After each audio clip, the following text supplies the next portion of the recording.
I'd ask the other panelists here, or speakers, to, in their own words, or what they think differentiates the zones that they grow in from the other regions in Arizona.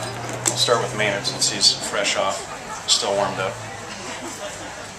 Well, I think I keep promising I'm going to come down and see you guys on your sites, but I think just based on what I've seen in photos, the difference between my sites as opposed to Sonoyta or the Wilcox areas, you know, just the side of the hill, all that crazy rock and all the terracing we have to do on the side of the hill, and then in northern Arizona, the land is fairly expensive, so you just kind of had to grab what you could grab, and a lot of it was riverfront, kind of just floodplain areas, so a lot of challenges on those floodplains. So because I think there's a little more soil and area available down where you guys are, you're not having to settle for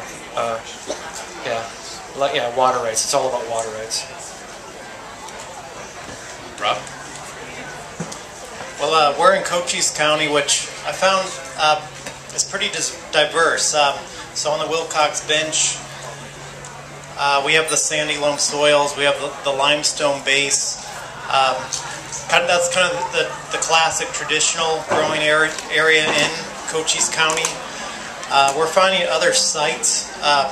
The Golden Rule Vineyard is on the Dragoon Mountain side of the valley.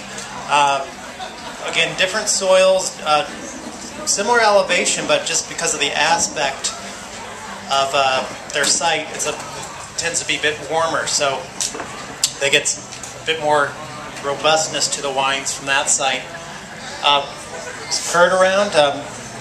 Curt Dunham, the Turkey Creek area, again, is Cochise County. They're at 5,000 feet elevation, whereas the Wilcox Bench is 4,300.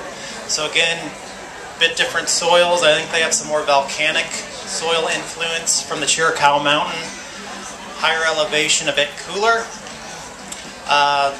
Just another site. Maybe the Wilcox Bench has some more earthiness, richness in the wines versus a bit darker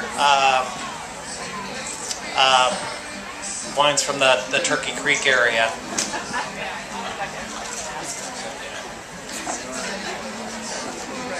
Okay, well, Maynard explained it, but I can also say that I wish I had brought my cross-section poster, because you can see, if you can imagine, here's the Mogollon Rim, and then there's a dip, and then there's Sedona, and then there's a dip, and then you finally come to House Mountain, the volcano, and then it sinks, then there's the valley, Verde Valley, like this, and then there is Cleopatra Hill, there's Jerome, and the uniqueness of all that is you have to see it on a cross-section to really understand.